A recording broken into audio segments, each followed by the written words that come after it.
el agente causal y se lo expone a un poco diferentes antibióticos para ver cómo reaccionan ante él, para saber si la bacteria puede ser resistente o no a lo que viene siendo el antibiótico. Se llama, lo vamos a ver más tarde específicamente. Detección de anticuerpos y antígenos y ácidos nucleicos, usualmente esto se realiza en virus. Y el diagnóstico precoz de enfermedades infecciosas, que básicamente es el objetivo general de lo que viene siendo todo este procedimiento. Como sabemos, existen diversidad de muestras biológicas. Tenemos, tanto puede ser sangre, esputo, puede ser líquido cefalorraquídeo, puede ser secreciones vaginales, orina, entre otras. ¿Ya? Hay variedad. Entonces, cada una de estas se debe manejar de una manera diferente y, según el caso, se tiene que disponer un tipo de procedimiento diferente. Eso vamos a verlo enseguida. Para comenzar, tenemos que saber que por así decirlo, el paso más importante para tener un diagnóstico correcto es la toma de la muestra. Como sabemos, el médico es el encargado usualmente de la toma de la muestra conjuntamente con lo que viene siendo los encargados de bioquímica. En este caso, es importante que se mantenga una comunicación bastante cercana para poder tener una idea de lo que el bioquímico va a realizar con la muestra que le vamos a dar. Entonces, para que nosotros podamos obtener una buena muestra, tenemos que seguir cierto tipo de reglas. La muestra se debe tomar antes de que el paciente haya consumido algún tipo de antibiótico. ¿Ya? ¿Por qué? Porque sabemos de que el hecho de que haya consumido algún tipo de antibiótico va a bajar la carga del germen dentro de la muestra. Entonces nosotros necesitamos que esté en su mayor, por así decirlo, exactamente en el pico más alto para que se pueda observar mejor. También se tiene que obtener la muestra de un lugar específico. Es decir, por ejemplo, a ver, les doy un ejemplo. En el caso de sepsis, ¿de dónde creen ustedes que se tiene que obtener la muestra? Sepsis, a ver, para que lo entiendan, básicamente es una infección a nivel, o sea, desde la circulación, pues, en la que las bacterias están ya dentro de la circulación y pueden producir un montón de problemas ya que es a nivel sistémico. Entonces, ¿dónde creen ustedes que se tenga que obtener la muestra? ¿De qué parte? Ahí bien. En la sangre, exactamente. En el caso de una meningitis, por ejemplo, se obtiene de líquido cefalorraquídeo. En el caso de que haya alguna enfermedad aérea, puede ser de vías altas o bajas, se tiene que obtener, por ejemplo, de un exudado faríngeo, puede ser también de esputo, entre otros. ¿Ya? Entonces, va a depender cómo sea la infección, cuáles son los síntomas que lo que el paciente puede decirnos que siente, para que nosotros nos hagamos una idea de dónde tenemos que obtener la muestra. Luego, tenemos que tener cuidado de que esa muestra no debe ser contaminada. Vamos a ver que mediante el examen directo vamos a poder observar si una muestra está o no contaminada con otra clase de agentes parte de la flora. Por ejemplo, cuando se obtienen muestras de secreción vaginal, usualmente está contaminado con la flora que está alrededor. Entonces es necesario que se evite la máxima cantidad de, o sea, que se intente ser lo más estéril a la hora de realizar la muestra, que no sea contaminada con otro tipo de flora del mismo paciente. Eso es importante. Luego se tiene que hacer precisamente en el estado agudo de la enfermedad, lo que decía su compañero, en el pico máximo, digamos, que usualmente es cuando el paciente llega a asistir al hospital, porque siempre el paciente acude al hospital cuando está en el peor de las situaciones, ¿verdad? Entonces, inmediatamente se logra hacer eso. Luego, se tiene que tomar una cantidad suficiente de la muestra para que se pueda realizar correctamente todos los estudios y se tiene que hacer un recipiente estéril. En el caso de orina, por ejemplo, no siempre el recipiente tiene que ser estéril, ya que sabemos que el paciente es el que usualmente recolecta la muestra, ¿verdad? Pero también tiene que seguir una serie de normas, por ejemplo, el hecho de higiene antes de la toma de la muestra, el hecho de tener un sorbo antes de tomar la muestra, esa clase de cosas que tiene que explicar al paciente si es que la va a tomar por sí solo. La entrega de la muestra debe ser inmediata al laboratorio porque sabemos de que en la mayoría de los casos necesitamos una respuesta rápida, ¿verdad? Tenemos que saber, si no estamos seguros, el agente causal. Ustedes se pueden dar cuenta que la mayoría de los médicos se puede dar cuenta únicamente sabiendo la patología y los síntomas y signos que tiene el paciente de qué agente causal se puede tratar la enfermedad. Ya, usualmente lo saben, porque es uno que es más probable, más frecuente, entre otros. Pero siempre es necesario que se haga un análisis en laboratorio. Es importante, sí o sí, para confirmar y evitar cualquier tipo de error. Entonces es algo que sí o sí se hace. La mayoría de los casos los médicos tienen un diagnóstico presuntivo, es decir, que lo que creen que puede ser a la hora de entregar la muestra, y usualmente anotado en la muestra. Es decir, el doctor anota, diagnóstico presuntivo, no sé, candida alta. Entonces, eso guía también al encargado que se va a encargar de hacer las pruebas en bioquímica para redirigirlo en qué se tiene que guiar para hacer la prueba, básicamente. Entonces, aquí viene el segundo punto, que bueno, el siguiente punto, que tiene que ver con lo que mencioné, que es el que tiene que venir acompañada de lo que vienen siendo los datos del paciente. Posteriormente vamos a ver cuáles son. Tiene que tener un número de matrícula, el nombre completo, la edad, si tiene algún tipo de seguro o no, cuál es el número de la muestra. Como sabemos, hay muchas muestras dentro del laboratorio, entonces tiene que tener un número específico para que las puedan identificar. El servicio, de qué localización se ha tomado la muestra, si es que el paciente ha tenido anteriormente un antibiótico, si es que le han dado, pero obviamente tenemos que evitarlo, pero hay muchos pacientes que se automedican, ¿verdad? Entonces es necesario que preguntemos a la hora de la anamnesis, preguntarle si es que el paciente ha tomado, se ha automedicado o ha tomado algún tipo de medicamento. Porque, por ejemplo, en el caso de una muestra de orina, puede ser que esté alterada por algún medicamento. En el caso de la rifampicina, por ejemplo, que tiñe la orina de color naranja, bastante intenso. Entonces, claro, una persona que no tiene la idea de que el paciente ha tomado este medicamento puede pensar de que es algo patológico, ¿verdad? Pero si tenemos esta información, evitamos cualquier tipo de confusión. Luego tenemos la fecha de ingreso al hospital, en el caso de las personas que están internadas, el diagnóstico presuntivo, que es lo que les comentaba hace rato.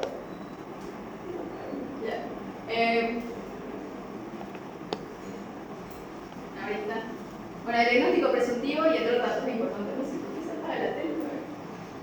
Allá.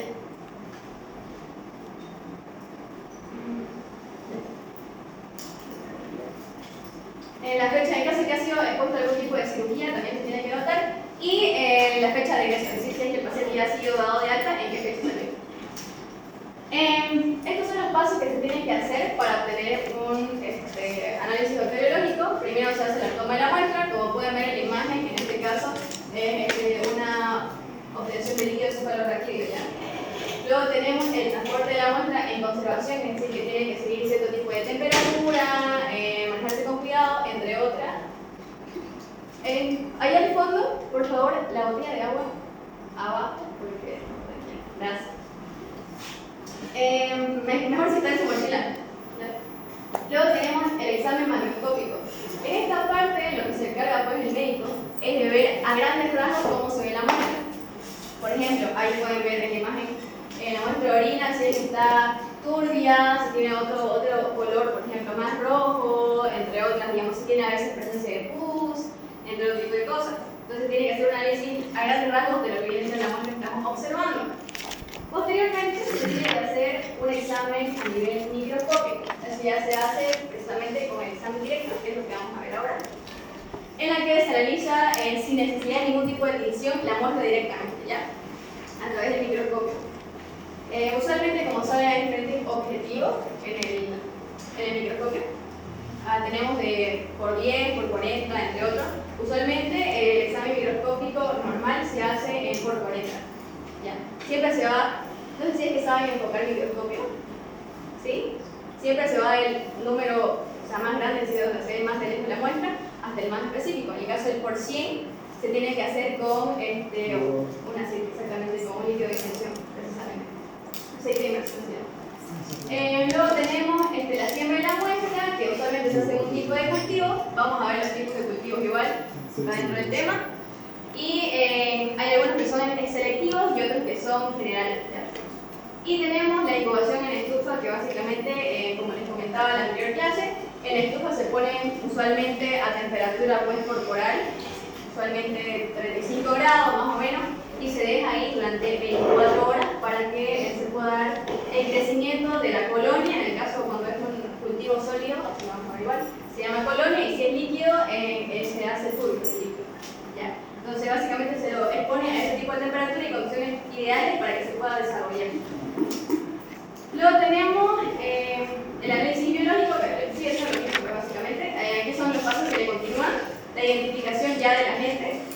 Es decir, luego que haya pasado por todo el proceso anterior, se puede identificar qué tipo de agente es. Luego se tiene que realizar el antibiograma, que es ese análisis que se hacía con los medicamentos, ¿verdad? Que les decía de que se tenía que exponer a la gente a un tipo de antibiótico o a varios y ver cómo reaccionaba, si era o bien resistente o sensible al medicamento.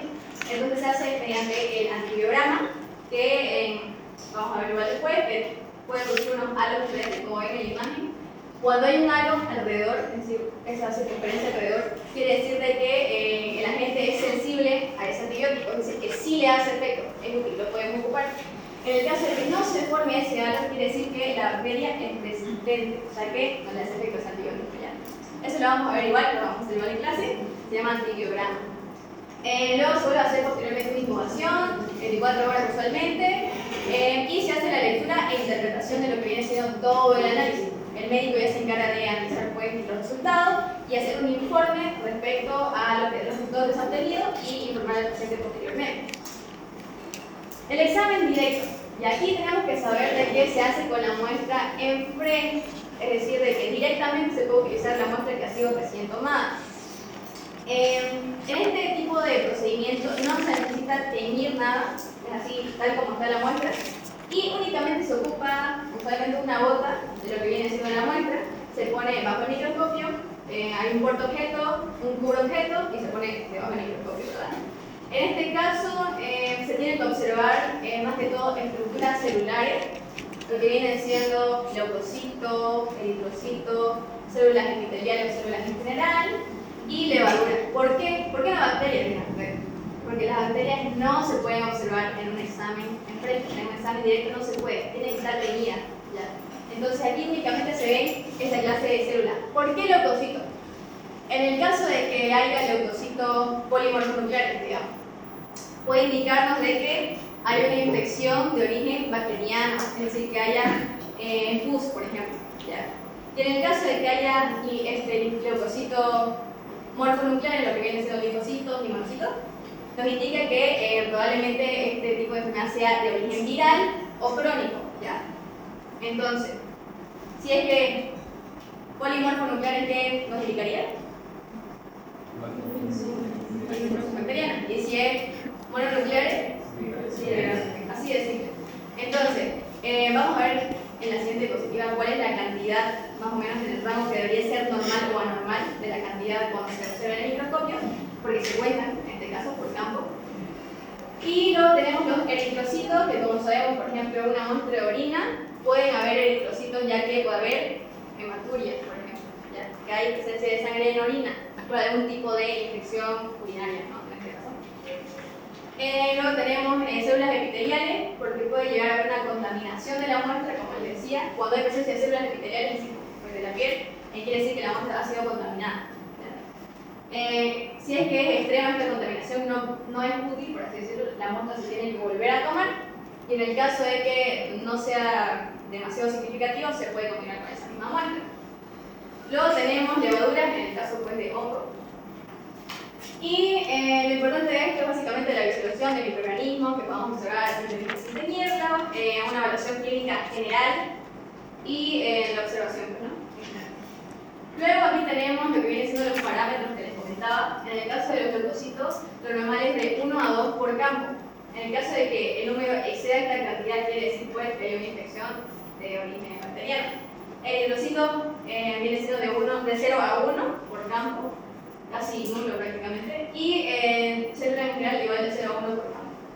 En este caso, también podemos visualizar lo que viene siendo la forma, si es que hay algún tipo de movimiento, en el caso de parásitos, por ejemplo, se puede observar algún tipo de movimiento de parte de ellos, porque hay algunos que son flagelados, entre otras cosas, su disposición y otros elementos que podamos encontrar en la muestra. También tenemos que tomar en cuenta de que en algunas cavidades específicas, por ejemplo, si tenemos una muestra de líquido cefalorraquídeo, líquido pleural, entre otros, tiene que ser estéril completamente. Entonces no debería haber ningún tipo de microorganismo extraño en este caso, ¿no? Si es que lo podemos observar, puede indicarnos que hay un problema, ¿no? Y aquí está básicamente paso a paso lo que viene siendo el examen directo. Ahí está la muestra, se tiene que extraer un poco de la muestra con una de las pipetas que les indicaba. En este caso son pipetas desechables, con presión hacen que succione. Hay otro tipo de pipetas también que son como automáticas. Y las que les decía que se utilizaban antiguamente, que son las de vidrio, que se hace con la boca, pero ya no se ocupa por el. Luego tenemos, se tiene que poner una gota en el portaobjeto, ponerle el cubreobjeto encima y ponerlo sobre una superficie plana y posteriormente en el microscopio, comenzando primero con el objetivo de por 10 y luego vamos acercándonos más hasta el por 40, ¿no? Usualmente en el campo de por 10 se puede ver una visualización general de lo que viene siendo la muestra y ya en el por 40 se puede reconocer cada uno de los microorganismos y células que están ahí presentes. Como pueden ver aquí se puede ver una idea de cómo se ven. Las células epiteliales usualmente son mucho más grandes, los eritrocitos son circulares, como vemos en los glóbulos rojos en general, digamos, se ven completamente circulares, con una concavidad. Los hongos no se perciben mucho y los leucocitos ya los conocemos también. Pueden variar, ¿no? En el caso que sean polimernucleares o mononucleares, si tienen a veces, no sé si se acuerdan en esto, seguramente lo avanzaron, si tienen un núcleo bilobulado, es decir, lo pueden ir diferenciando. En el caso de la tinción de Gram, esto ya viene siendo la que se considera la más importante a la hora de hacer un análisis bacteriológico. ¿Por qué? Aquí se realiza una respuesta taxonómica de parte de la bacteria para que la podamos posteriormente clasificar según su tipo. En la anterior clase vimos cómo se clasificaban, ¿verdad? En gram positiva y gram negativa. Entonces, de lo que se encarga esta clasificación. ¿Ya? ¿Aquí? Ya, la bata, no te olvides. La pueden colgar ahí, por ejemplo, en ese colador. Entonces, como les digo, la hace que se clasifiquen según cómo viene siendo su pared celular y cómo se van a teñir. ¿Ya? En este caso, como sabemos, ya lo hemos repasado, están las gram negativas y las gram positivas. Las gram positivas se tiñen de color azul-violeta. ¿Por qué? Porque tienen en su pared una mayor cantidad de que hacen de que su pared sea más gruesa. Entonces, a la hora de que se les ponga a un tipo de tinte, en el caso de la tinción de Gram, primero se les pone a un tinte llamado cristal violeta, hace de que este tinte se adhiera, por así decirlo, a lo que viene siendo su pared y se tiñan de este color. ¿Ya? En este caso, posteriormente, en lo que viene siendo la tinción de Gram, se les pone también la muestra a un tipo de colorante. En el caso de las gram positivas, no se van a decolorar, es decir, se van a quedar de ese color azul violeta que habíamos puesto al principio. ¿Ya? A diferencia de lo que viene siendo la gram negativa, que en este caso, si el mismo procedimiento se las tiñe con cristal violeta y luego se ponen al decolorante, en este caso sí se van a decolorar, es decir, que ya no van a seguir teñidas de azul y violeta, sino se van a quedar sin color y posteriormente se ponen a otro tinte que es de color rosado o rojo, el cual se va a teñir a ella. Esa ya es la diferencia, lo vamos a ver paso a paso igual para que lo puedan entender mejor. Y aquí está la composición de la que hablamos la anterior vez. En lo que viene siendo las gram negativas tienen mayor porcentaje de peptidoglicano, en este caso el 80%, y en el caso de las gram negativas, más de todo oligopolisacáridos, entre otros. ¿Claro? Es para que se haga una idea de cómo era la división de la pared celular.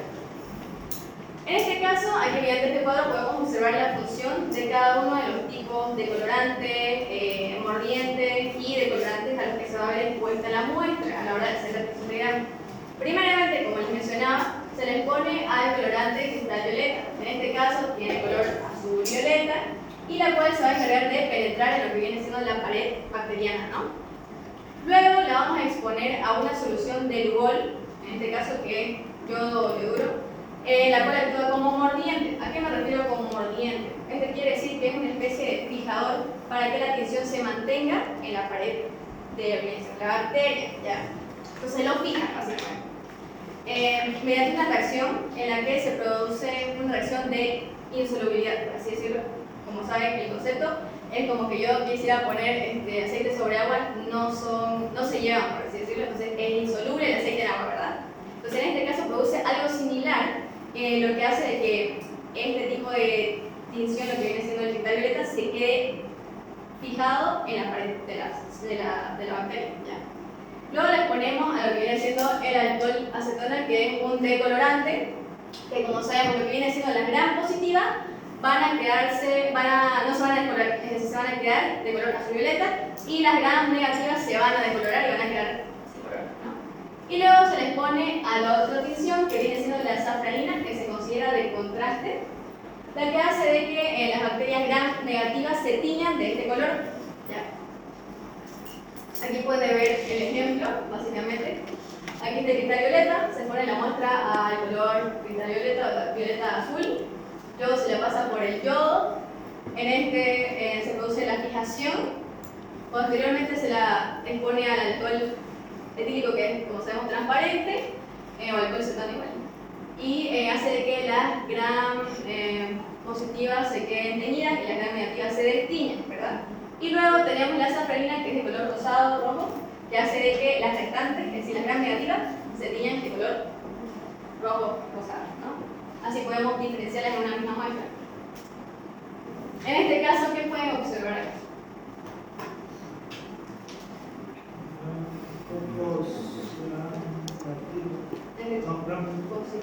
Cocos gram positivos, como ven, es violeta azul. En este caso son cocos, como les digo, pueden ser estafilococos porque están agrupados en racimo. Aquí, bacilo gram negativo, ¿verdad? Y aquí hay un ejemplo que está en su guía, no sé si lo han visto, lo han repasado, y me dice que es el primero de arriba. Similar, pero no. Tiene forma de bacilo. ¿Son qué tipo de gram? Gram positivo, exactamente. Un ejemplo podría ser Clostridium, ¿no ven? En este caso es una bacteria que es Bucefora. Ya. Luego tenemos en la otra esquina coco, por la forma esférica. También viene siendo gram positivo, igual. Y pueden ser estafilococos, porque están agrupados en forma de racimo, ¿verdad? Abajo, ¿qué tenemos? Bacilos, ahora gram negativos, en este caso por el color rojo. Y bacilos gram negativos usualmente son enterobacterias, ¿sabes? Entonces, en este caso es una Escherichia coli, ¿ya? Luego tenemos, a ver aquí, ¿qué es? Son cocos agrupados de cuántos, de a dos, entonces son diflococos, ¿no ven? Y en este caso, gram negativo, diflococos gram negativo. Entonces, la historia, que la vamos a ver posteriormente, es en este caso, ya sabes. Eso ya no sería tratado. ¿Entendieron esa parte? ¿Alguna duda hasta aquí? ¿Alguna pregunta? ¿Nada? ¿No? Ya. La próxima coloración viene siendo en la coloración de Ciel-Nielsen. En este caso, esta se aplica a lo que viene siendo la micobacteria, ¿ya? Estas son células que no poseen los peptidoglicanos en su pared, ¿ya? Su pared es bastante delgada y en vez de ello poseen un tipo de ácido graso, en este caso el ácido micólico. Por eso es su nombre, por eso son micobacterias, ácido micólico, ¿ya? Es su principal componente. En este caso, al poseer este tipo de componente lipídico en su pared, le da una especie de superpoder en la que resisten a la decoloración, es decir, que no se van a decolorar cuando le pasemos el alcohol cetona en este caso, ¿no? Entonces, después de la tinción con la fucina, que viene siendo la tinción de color rojo rosado, se produce la permanencia, es decir, de lo que vienen siendo los bacilos ácido alcohol resistente, ¿ya? En este caso la variación es bar, seguramente lo van a ver bastante seguido, su mismo nombre lo dice, son bacilos que son resistentes al alcohol ácido, ¿no? Básicamente, ¿no? Porque como les dijimos que la decoloración se le pone al alcohol ácido, ¿no? Ahí, de ahí viene el nombre. En esta tinción se produce un fenómeno bastante interesante, ya que se requiere un calentamiento primero de la muestra. Una vez que está fijada, toda la muestra se la tiene que poner a un calor mediante lo que viene siendo el fuego, básicamente, breve, y luego se la deja enfriar. ¿Qué pasa en este momento? Al tener una pared rica en ácido graso, el calor hace de que ésta se disuelva, por así decirlo, y deja permitir de que el colorante entre, ¿ya? Y a la hora de enfriar nuevamente la muestra, se vuelve a solidificar esa pared de ácido graso, ¿ya? Es como que nosotros pongamos la manteca en calor, ¿verdad? La manteca se hace líquida, ¿no? Entonces, en ese momento es que aprovecha el tinte para entrar dentro de la bacteria, ¿ya? Si luego se la ponemos a frío, se vuelve a hacer sólida, entonces no la deja volver a salir, ¿entiendes? Entonces, lo que viene a ser la tinción se queda dentro, ¿ya? Eso es lo que pasa, ¿ya? Las bacterias que son resistentes a este tipo de coloración se van a teñir de color rojo o rosado, ¿ya? Y usualmente se les pone posteriormente a un tipo de tinción de contraste, que es el color azul, usualmente con el azul de metileno. ¿Ya? Entonces, como pueden observar ahí, en este caso es una muestra de Mycobacterium tuberculosis, que todo lo que viene estando en color rojo, rosado, viene siendo pues la bacteria, ¿no? Mycobacterium tuberculosis, ¿no? Entonces, lo que viene siendo el fondo es todo lo que no es. Viene siendo el color de contraste, que está teñido por el azul de metileno. Luego tenemos lo que viene siendo las ventajas y desventajas de este tipo de tinción. Una de las ventajas es de que se considera una prueba sencilla, rápida, económica y simple en general. ¿Ya? Se puede efectuar en caso de determinación de tuberculosis, como les había explicado, es el más conocido a la que se pone este tipo de procedimiento. Y entre sus ventajas es que tiene baja sensibilidad a pacientes que no tienen un exceso de estos bacilos, digamos. Si no están en la forma aguda de la enfermedad, es difícil reconocer. ¿Ya? Como pueden observar en el mismo ejemplo anterior, no es tan obvio a comparación de la tinción de Gram, se ve mucho más pequeño. Entonces, en el caso de que haya una menor cantidad de estos bacilos, no se van a poder reconocer fácilmente. Por eso es que pueden dar falsos negativos a la hora del diagnóstico. ¿Ya? Esa sería una desventaja. Y usualmente se utiliza para la detección de bacilo de Koch, Mycobacterium tuberculosis, en el caso de la tuberculosis. Bueno, también se utiliza para monitorear lo que viene siendo la evolución del paciente ante tratamiento, ya que es una enfermedad bastante complicada, y también para monitorear cómo va su avance, básicamente, ¿no?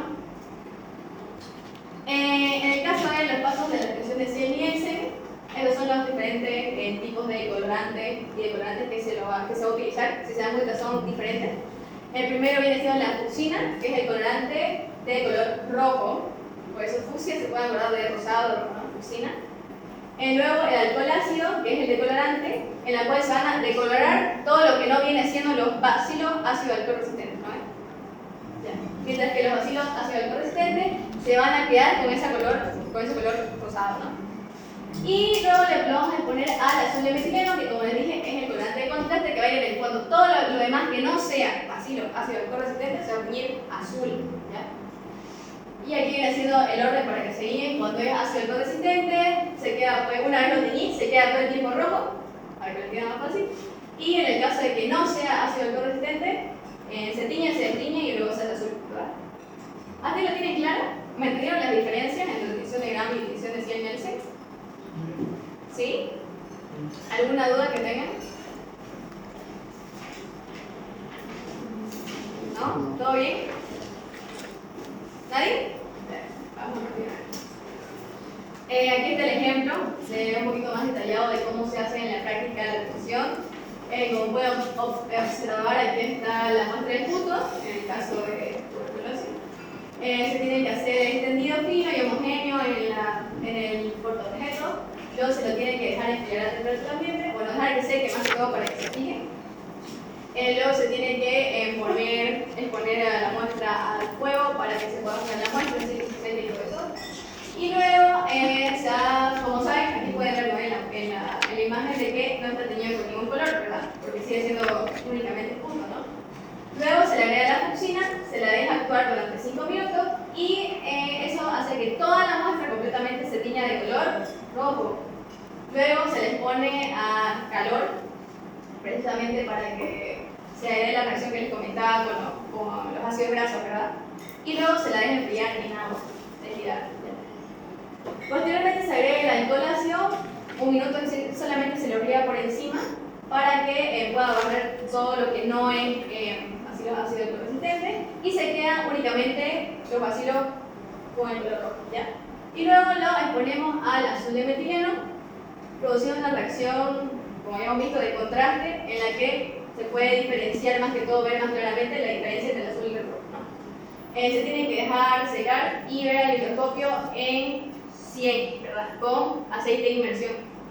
Como les explicaba, la prueba es bastante difícil de observar, quizás a simple vista, entonces necesita el máximo de aumento a la hora de ver el microscopio. ¿Ya? Y eso sería. Continuando, tenemos lo que viene siendo la escala para identificar pacientes con tuberculosis. Se realiza la baciloscopía. La baciloscopía usualmente es seriada, es decir, que se hace luego cierto tiempo, no únicamente solo una muestra, sino varias. ¿Ya? En este caso se hace para identificar si un paciente es positivo o no a tuberculosis. ¿Ya? Cuando podamos observar la muestra, vamos a ver de que si es que no se observa ningún bacilo ácido alcohol resistente en la muestra, en ningún campo de los 100 que vamos a observar, quiere decir que el paciente es negativo, no tiene tuberculosis. En el caso de que hay un número que se puede contar, por así decirlo, con las manos, de 1 a 9 bacilos en 100 campos de microscopia, se va a decir de que, bueno, el diagnóstico no puede ser certero todavía, se puede comprobar con la siguiente muestra que se va a tomar después de un tiempo, ¿verdad? Y luego tenemos positivo con una cruz, que quiere decir que se va a encontrar alrededor de 10 a 99 bacilos en 100 campos microscópicos, ¿ya?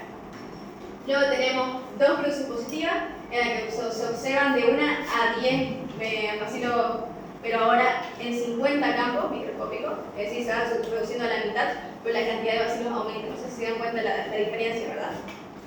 Y en la última, que sería positivo con 3 cruces, que se observan más de 10 par por 20 campos microscópicos. Es decir, bastante, ¿no? Se puede notar la diferencia notable.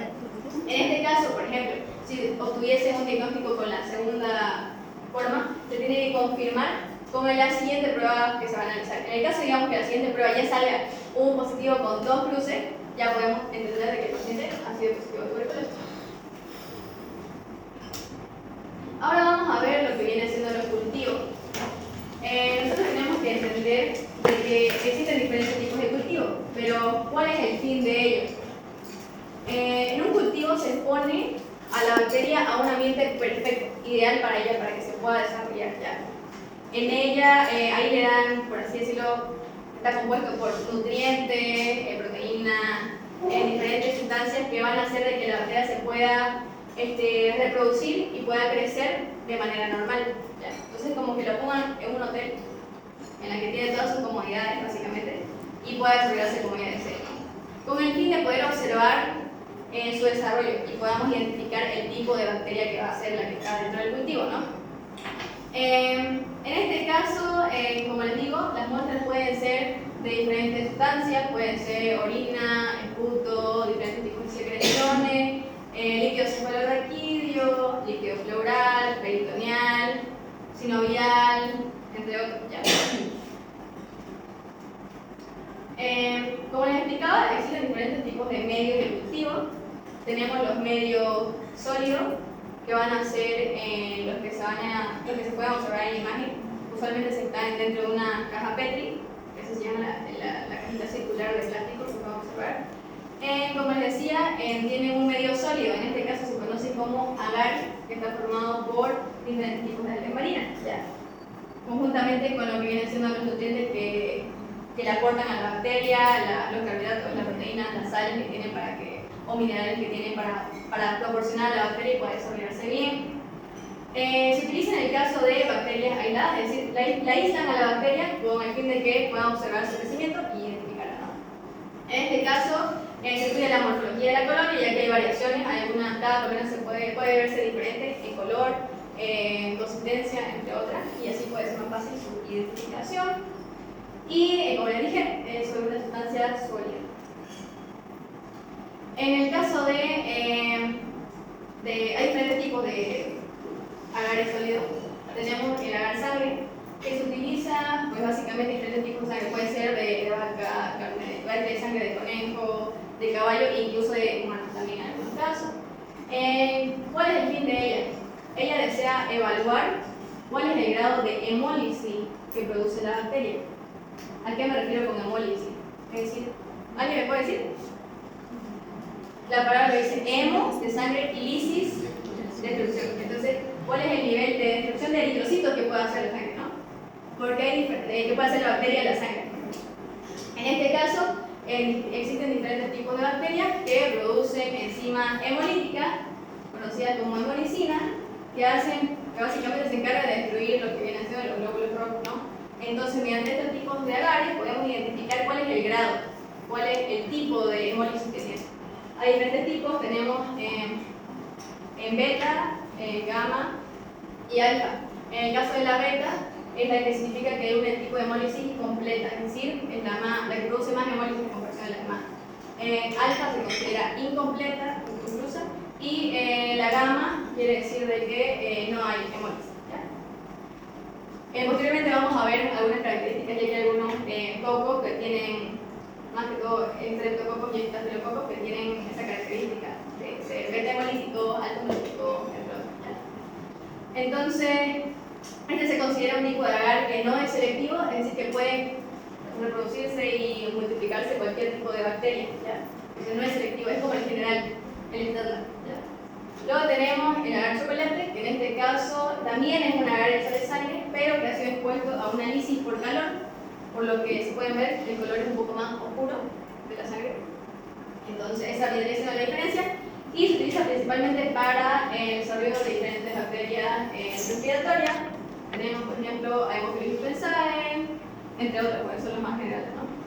Pero se puede utilizar ambos. Luego tenemos también el agar McConkie, que es conocido porque es un medio sólido pero selectivo, en este caso es especial para un tipo específico de bacteria. Aquí tenemos lo que viene siendo la enterobacteria, es decir, que las más comunes son los bacilos gram negativos, que como les decía, entero de intestino, ¿verdad? Entonces, enterobacterias que presenta en el intestino. Usualmente es como que su ambiente perfecto de este tipo de agar. Contienen adentro de los nutrientes que tienen sales biliares, que precisamente ayudan a esta reproducción y desarrollo de las bacterias gram negativas, ya que, como les decía, son enterobacterias que están en el intestino. Las sales biliares, es decir, están familiarizadas con las sales biliares, por eso es que también contienen este tipo de sustancias. A diferencia de las bacterias, pueden o no fermentar lactosa, y esto puede variar en su color. Como pueden ver en la imagen hay el lado A y el lado B. En el caso del lado A son las que sí fermentan lactosa, es decir, que son fermentadoras de lactosa, y en el caso del lado amarillo son las que no fermentan. Esa sería una forma de diferenciarla y cómo reaccionan cada una a la hora de exponerlas a lo que viene siendo el cultivo, ¿no? Ya. Luego tenemos el agar Clet, que también está en su guía. Como pueden ver, es muy característico porque tiene dos colores muy interesantes, el azul y el amarillo. Y en este caso se conoce como cistina de lactosa deficiente en electrolito. En este caso, el agar es característico o se utiliza más que todo en urocultivo, es decir, cultivo tiene que ver con orina. Más que todo se desarrollan principalmente en cualquier tipo de bacteria que se presente en la orina o que produce una IQ, por ejemplo, cambiando de color verde a amarillo ante bacterias que son fermentadoras de lactosa. Luego tenemos lo que vienen siendo los medios líquidos, que se conocen como caldos, ¿ya? Los medios sólidos se conocían como, ¿se acuerdan? Comienzan con A, agares, exactamente. Y en el caso de los medios líquidos se conocen como caldos. También tiene exactamente la misma confusión, tienen nutrientes, entre otras, únicamente que la diferencia es que está en un ambiente acuoso, es decir, líquido, ¿no? Y en el caso de cuando en un agar se produce un crecimiento o desarrollo de bacterias, se conoce como colonia, ¿verdad? Es decir, una colonia de bacterias. En el caso de lo que viene siendo un medio líquido, se conoce como turbidez, es decir, que el líquido se va a hacer turbio, ¿no? Eso nos va a indicar que hay un crecimiento bacteriano de cualquier tipo, ¿no? ¿Se entendió hasta ahí? ¿Entienden la diferencia? ¿Sí? ¿Alguna pregunta? Caldo. Y turbidez cuando hay un desarrollo de bacterias. Ya. Luego tenemos los medios de incubación. Como sabemos, cada uno de los que viene siendo los medios de cultivo tienen que estar expuestos a un ambiente específico, ¿no? En este caso, a un medio de incubación. Como les comentaba en la anterior clase, existen diferentes tipos. En este caso tenemos el más común, que es la estufa o incubadora, que lo tenemos por allá, que sale color rojo, que usualmente está en un ambiente similar a la temperatura corporal para que se puedan desarrollar estas bacterias que causan infecciones en las personas, no en los humanos. Como saben, 35 grados más o menos. En este caso se utiliza para el cultivo de bacterias que son aerobias. ¿Se acuerdan de eso? De ese concepto que basamos en la anterior clase. Aerobia era, a ver, la de rosado.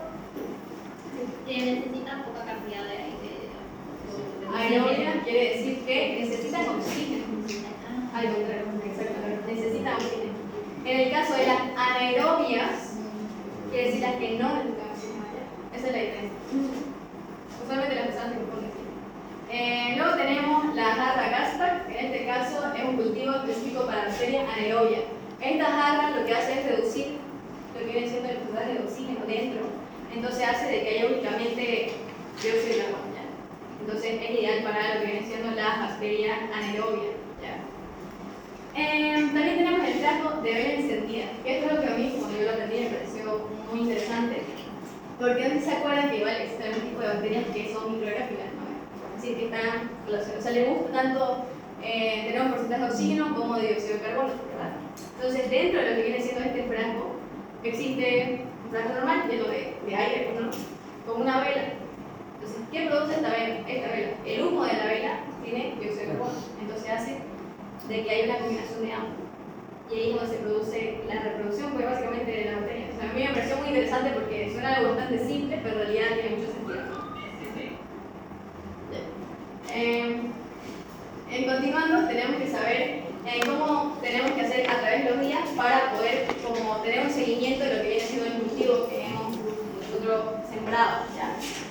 En este caso, el proceso para hacer un cultivo se utiliza una asa de metal, de platino, la cual se tiene que poner un calor bastante intenso hacia el fuego hasta tener un color rojo vivo, ¿no? No sé si se acuerdan de eso, yo les comenté en la anterior clase, de que se considera estéril una vez que uno pasa por este proceso, ¿no? Porque el metal cuando se pone a temperaturas altas adquiere este color rojo intenso y hace de que, bueno, estéril, ¿no? Entonces primero se pone la asa de platino en lo que viene siendo el fuego para que esté esterilizada, luego se la deja enfriar unos segundos y se la pone en la muestra, ¿no? Para temperizar la muestra, posteriormente se agarra lo que viene siendo la caja Petri con el agar y se pasa la asa de platino en forma diagonal, por así decirlo, varias veces, ¿no? Y luego se la hace en forma longitudinal. Entonces, digamos, si yo tengo aquí la cajita, primero lo voy a hacer así y luego lo voy a hacer hacia arriba y hacia abajo, ¿ya? Para que pueda estar todo lo que viene siendo la cajita de agar llena de la muestra. ¿Ya? Se hace esto hasta que se termine, o sea, la asa que está untada con la muestra esté lista, ¿ya? Así se hace. Producción de este patrón de estriado, como les comentaba, es así. Pueden verlo, a ver, pueden buscar las imágenes anteriores, seguramente se observa. Pueden observarlo. Ahí se ve las líneas, ¿no? Que la hacen de diferentes formas, porque solamente se hacen en un sentido y luego en el opuesto. Ahí ven. Así. Entonces, en esas áreas por donde se ha pasado precisamente la muestra, hace de que se desarrolle, que se comience a reproducir la bacteria y pueda multiplicarse, ¿no? Luego, la caja una vez está lista, la caja está lista, ya con la muestra agregada, se la pone a la incubadora, como les comentaba, se deja alrededor de 24 horas, se la deja ahí y se espera en un lapso para esperar que la bacteria se pueda desarrollar, ¿no? En este caso, la orina, por ejemplo, se decía que se produce una estría hasta el agotamiento, ¿sí? Hasta que la masa se termine, ¿verdad? Eso les comentaba. Como es un líquido, así funciona. En el caso del cultivo, el segundo día, una vez ya podemos tener la muestra, vamos a poder observar qué tanto se ha desarrollado la bacteria. Podemos también observar sus características. Si se dan cuenta, la de acá no se parece a la anterior que vimos, ¿no? Tiene como una especie de burbujas, por ejemplo, ¿no? O se ve como más acuosa, ¿verdad? Entonces, hay diferentes bacterias que pueden obtener una característica específica. También si son hongos, por ejemplo, también se puede dar, ¿ya? Entonces puede también haber un desarrollo diferente, ¿ya? Entonces se tiene que observar en ese caso. Y luego, el último día, que viene siendo, se realiza la identificación de la bacteria, ya definida qué tipo de bacteria es, cuál es el agente causal específico, y también se puede analizar el antibiograma, que también se hace acompañado de lo que viene siendo el cultivo, que no sé si se acordaban que era el antibiograma. Se lo comenté igual, viene siendo ese análisis en el que se pone el agente causal a diferentes antibióticos, puede ser de diferentes tipos, para ver si son o bien sensibles o bien resistentes. Entonces, se observa cómo ha evolucionado ese halo, por ejemplo, que viene siendo la circunferencia que está alrededor de esa periferia, y se puede observar cuál viene siendo el más recomendable en este caso. Entonces, lo que hace el médico es una interpretación y una lectura de todo lo que viene siendo el análisis, y nos da un informe clínico respecto a los resultados que se han obtenido para posteriormente indicárselo al paciente, ¿no? A ver, ahora, no sé si me entendieron, en general le tienen alguna pregunta. Son temas bastante importantes en la materia y como les digo, la próxima semana lo vamos a ver y lo van a tener que hacer. Ya. Lo vamos a hacer una muestra aquí en la clase y luego lo van a hacer ustedes. Entonces es importante que entiendan, ¿verdad? Para evitar cometer errores, etc.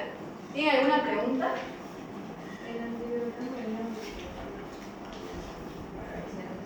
Sí, ahí se digamos, no sé si ven, tengo como una litro. Pero esta litro de acá viene siendo como un papelito que tiene la sustancia del antibiótico, ¿ya? Está el antibiótico impregnado ahí, ¿ya? Se lo pone ahí encima en diferentes lugares separados y, como saben, si es que el antibiótico es efectivo, pues la bacteria se va a eliminar, se va a erradicar de ese lado, va a desaparecer, se va a alejar, ¿no? Entonces eso nos indica que sí está funcionando, es efectivo. Pero si no pasa nada, si es que yo dejé ahí el medicamento y sigue igual, quiere decir que no hace efecto, ¿no? Entonces la bacteria es resistente, ¿ya? Para eso sirve el antibiograma. ¿Tienen alguna duda, alguna pregunta al respecto? ¿No? Por ejemplo, entonces yo les voy a preguntar.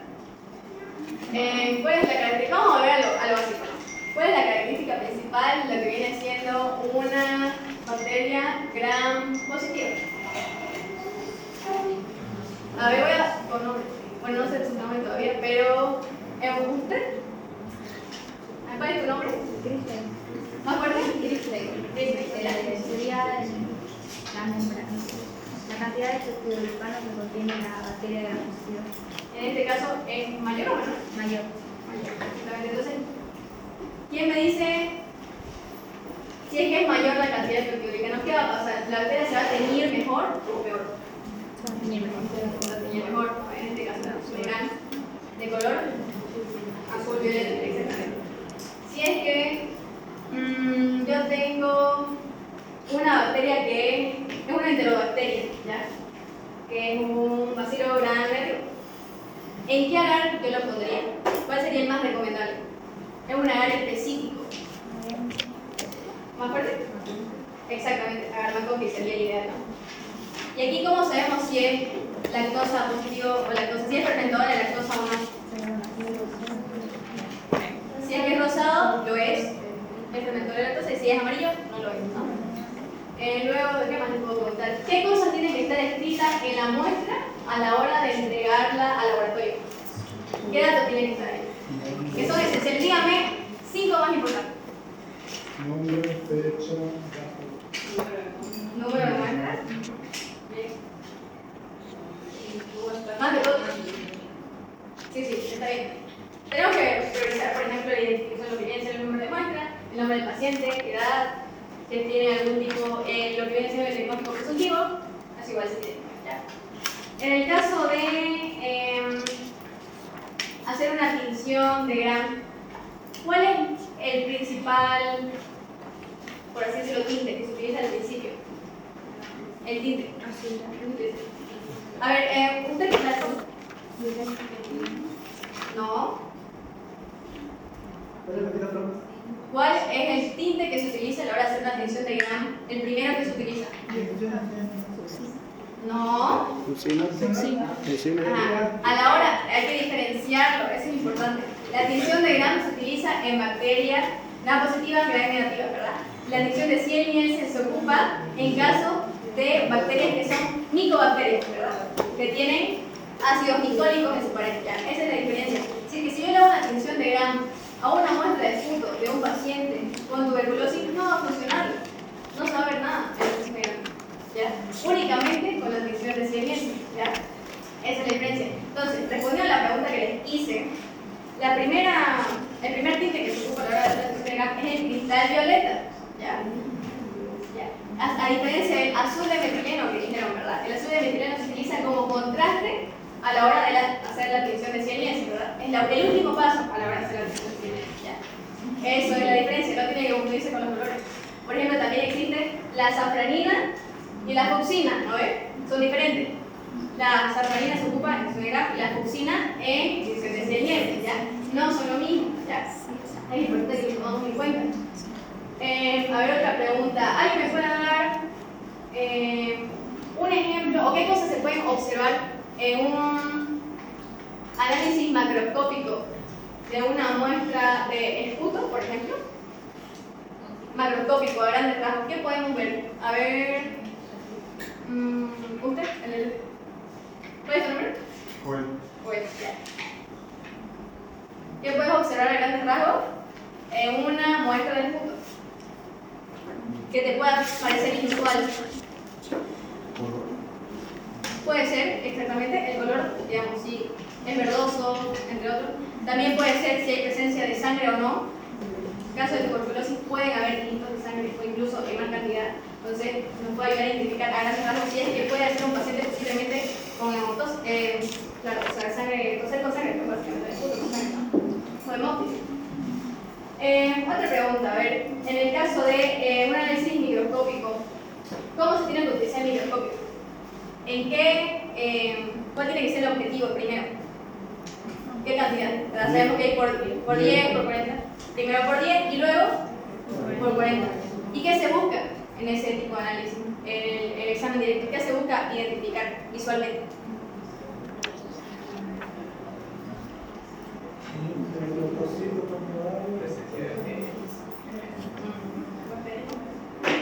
En el caso de, exactamente, a ver, repitan conmigo, leucocito, eritrocito, células epiteliales y levadura, ¿ya? Esas son las principales, ¿ya? Entonces, ¿se acuerdan que les comentaba en el caso de que haya polimorfonucleares? Leucocitos polimorfonucleares, ¿qué era?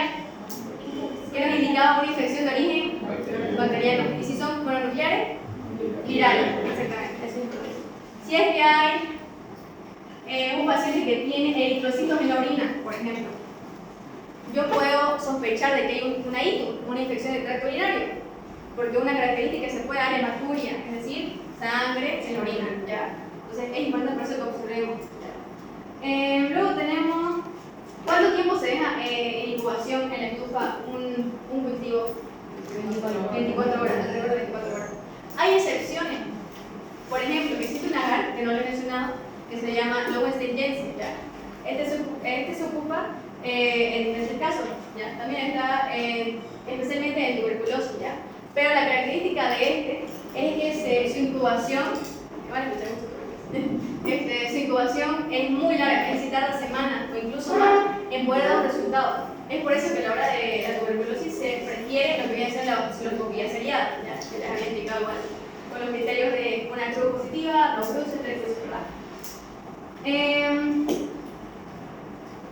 En el caso de que ustedes observen, por ejemplo,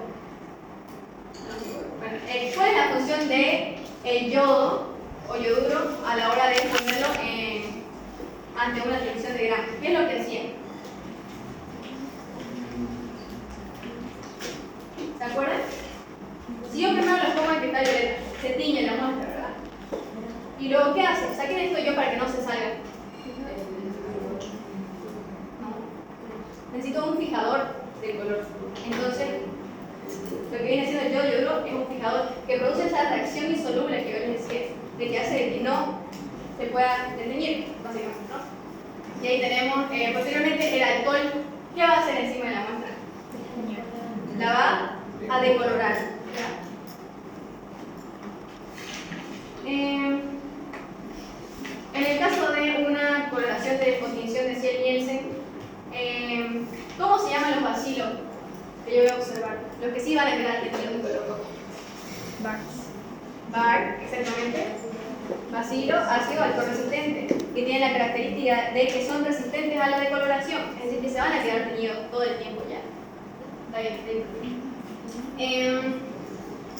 Si yo les pregunto, ¿cuál es un tipo, cómo se llama a los tipos de cultivos líquidos? Caldos. ¿Y a los sólidos? En el caso de un agar sangre, ¿es un medio selectivo o no lo es? No. Se utiliza, es más común, ¿verdad? Es el que más se ocupa. En este caso se utiliza para identificar el grado de hemólisis de la bacteria, ¿verdad? Como les comentaba. Existen 3 tipos: beta, alfa y gamma hemolítico. El agar LED CLED, ¿para qué se ocupa principalmente? básicamente para puro cultivo. Y se caracteriza porque puede presentar dos colores, ¿verdad? Según si es lactosa o no fermentadora, puede ser o bien azul o bien amarillo. Si yo tengo un paciente que en su primera baciloscopía, en su primera muestra de baciloscopía sale que un positivo 2, es decir, no da ni una cruz, ni dos cruces, ni tres cruces, sino alrededor de 1 a 9 en 100 campos. ¿Qué puedo yo hacer? Se tiene que volver a tomar otra muestra después de un tiempo para confirmar y ver si el paciente va a salir positivo o no, ¿verdad? ¿Hasta ahí todo claro? No sé si me entienden. ¿Sí? ¿Tienen alguna pregunta? De nuevo le pregunto porque me gustaría que me hicieran preguntas. Porque yo sé que a la hora de... Quería saber nuevamente la diferencia entre la tinción de Gram y Nielsen. Ajá, claro, ya. La tinción de Gram se utiliza para bacterias en general que vienen teniendo para clasificarlas, ya, para saber si son Gram positivas o Gram negativas. En el caso de que sean Gram positivas, se tiñen de color azul morado, ¿verdad? Entonces, en este caso, ¿por qué se hace esta tinción? Porque presentan peptidoglicano en su pared. Es decir, su pared es más gruesa porque tiene presencia de este tipo de compuesto. Por lo cual, lo que viene siendo la tinción se la va a adherir, es decir, se van a teñir fácilmente del color azul violeta. Lo mismo con las Gram negativas, sería lo opuesto. En este caso no se van a teñir así de fácil porque tienen menos peptidoglicano. Entonces, la función de lo que viene siendo la tinción de Gram es identificar las formas de la morfología, si son cocos, si son bacilos, si son positivos o negativos, y poder tener una idea de qué clasificación pertenece a las bacterias, ¿no? Esa es su función de lo que viene siendo la tinción de Gram, ¿ya? Y en el caso de la tinción de Ciel-Nielsen es para otro tipo de bacterias. En este caso, las que no poseen este componente en su pared, a diferencia, poseen ácido graso, el principal es el ácido micólico. En este caso, la tinción de Gram no le funciona, ¿ya? Entonces tienen que proceder a hacer otro tipo de tinción, ¿ya? Que es la tinción de Ciel-Nielsen, ¿ya? Que tiene algunas diferencias. Si se dan cuenta, el proceso es más corto, ¿no? Y todo lo que viene siendo los bars se van a quedar teñidos. Ni bien se aplica el colorante, se van a quedar teñidos durante todo el proceso. Para lo único que se aplica el contraste es para que se pueda contrastar, pero básicamente se pueda diferenciar, se pueda notar más la diferencia, ¿no? A la hora de observar el microscopio. En el caso de la tinción de Gram, como les explicaba, nos ayuda a identificar si son estafilococos, si son estreptococos, si son diplococos, como habían visto aquí en la imagen, ¿verdad? Se lo había indicado. En este caso se puede diferenciar. Ya pueden ver.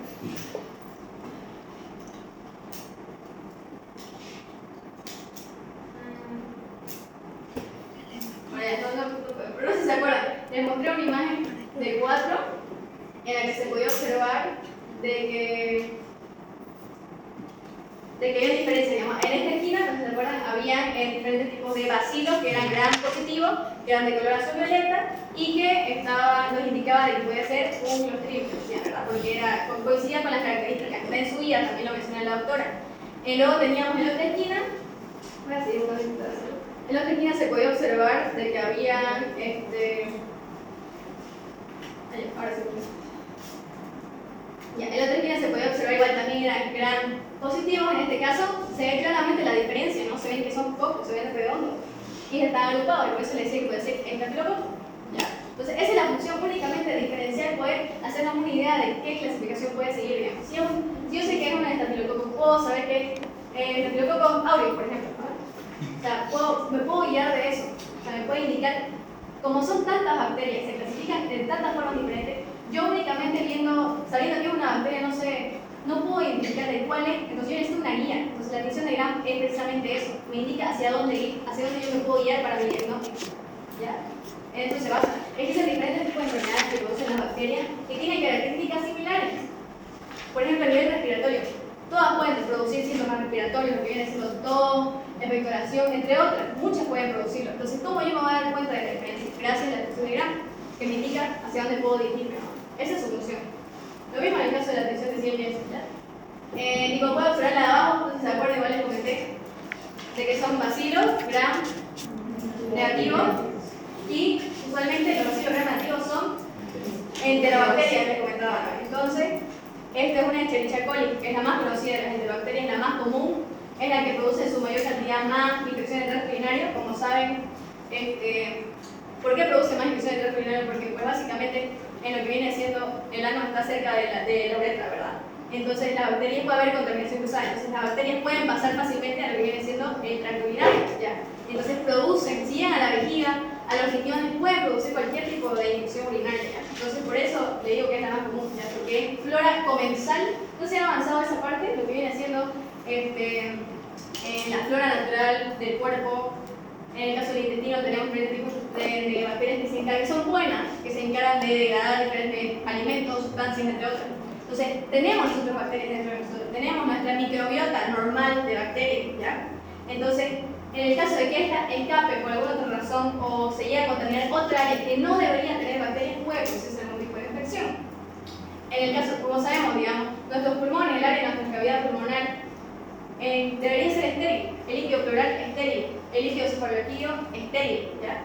Si es que llega algún tipo de bacteria a esas áreas, se produce una infección, puede producir meningitis, puede producir sepsis, si llega al sistema circulatorio, entre otros. Entonces, existen bacterias que nos pertenecen, habitan usualmente con nosotros, pero que por alguna alteración pueden salir y afectar a otra parte a la que no corresponden y pueden producir una infección. Por eso les decía que la Escherichia coli es la más conocida como productora de infecciones tracto-urinarias. Y como saben, la última que les explicaba, que se ve que está agrupada de diferentes formas, se ven que son cocos, ¿verdad? Pero está agrupado de a dos. Entonces, son diplococos, ¿verdad? Se puede observar. Entonces, nos indica también de que un diplococo, el más conocido, que sea gran negativo, Neisseria, por ejemplo, puede ser Neisseria gonorrea en este caso. Entonces, nos puede indicar también qué tipo de bacteria es. Esta es la función. Esa es la idea. ¿Alguien tiene otra pregunta? Cualquier cosa pueden preguntar. No sé, me gustaría que me pregunten. Teníamos todavía tiempo, igual. A ver, en aquí no le mostré muy bien, no sé si lo vieron. Se puede observar en el examen directo. La flecha de color verde apunta un glóbulo rojo, ¿ya? Un eritrocito. Se puede observar, tiene como una concavidad al medio, que es característica de los glóbulos rojos, entonces se puede diferenciar, tiene una forma bien esférica. Y en el caso del otro lado se puede identificar otro tipo, en este caso puede ser un leucocito, bueno, no se puede observar ningún tipo de núcleo, entonces puede ser un leucocito. Y en el caso de que fuera una célula epitelial sería mucho más grande, ¿ya? Que como les decía, cuando hay células epiteliales puede indicar que hay una contaminación de la muestra, ¿ya? ¿Qué más?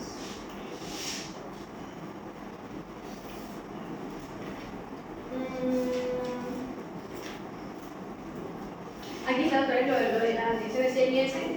En el caso, para que vuelvan a recordar los tipos de distinciones, la fucsina, como les decía, la de color rojo, el alcohol ácido, en este caso que es de color A, y el azul de metileno, que era la extrapolación que el de contraste, ¿ya? Para que lo puedan diferenciar del anterior, en el caso de la distinción de Gram, que voy a repetir. Quizás lo más confuso de esta parte viene siendo la quita. El violeta sería el primero, luego el yodo, luego el alcohol y luego el safranina. Tiene 4 pasos por los cuales tendríamos que seguir en este caso, ¿ya? Eso básicamente sería. ¿Todos hicieron su cuestionario? ¿El tema? Una vez avancemos un tema, háganlo, resuélvanlo. Las preguntas son para que ustedes las puedan desarrollar, digamos, básicamente está en su guía. También todo lo que hemos avanzado el día de hoy está también en su guía, quizás uno que otro cuadro que agregué para que ustedes puedan tener un poquito más de ideas, pero es lo ideal.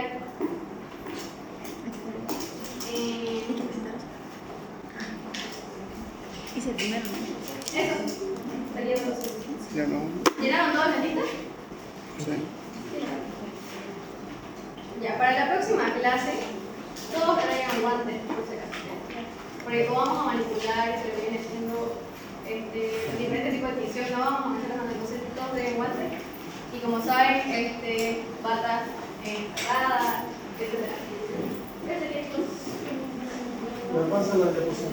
Ya,